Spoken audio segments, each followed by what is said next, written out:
Les Pyrénées forment une grande chaîne de montagnes qui s'étend sur environ 430 km entre l'Espagne, la France et l'Andorre.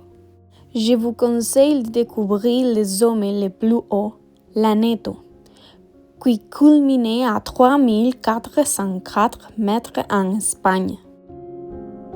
En France, il faut absolument visiter le pic du Midi, célébré pour son observatoire qui offrait une vue spectaculaire sur les montagnes environnantes. Autrefois considérée comme une frontière naturelle, c'est aujourd'hui une destination touristique. Les régions françaises qui bordent les Pyrénées incluent les Pyrénées orientales, l'Ariège et les Pays basques. En Espagne, vous pourrez explorer la Catalogne, l'Aragon, la Navarre et les Pays basques espagnols. Pour les amateurs de randonnée, préparez-vous à parcourir les célébrés chemins comme les GR10 en France ou les GR11 en Espagne. Si vous êtes un passionné de gastronomie, tel que les fromages de montagne et les miels artisanaux, peut-être qu'un jour, ces montagnes deviendront un exemple parfait de préservation de la nature grâce à nos efforts communs. Vous ne serez pas déçus par cette expérience inoubliable. Mais d'où vient le nom de Pyrénées?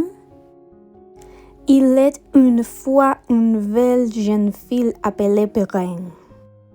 Elle était la fille aimée du roi Béatrix.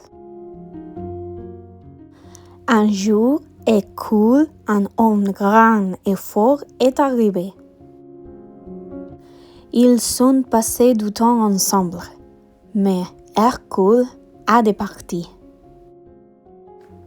Pyrénées, très triste, est parti seul dans la forêt du Nord. Là-bas, deux animaux sauvages l'ont attaqué et elle est morte là-bas, loin de son père et d'Hercule. Quand Hercule est revenu, il était très triste. Pour se souvenir d'elle, il a construit un grand monument avec des pierres et des roches, qui sont devenues les montagnes des Pyrénées.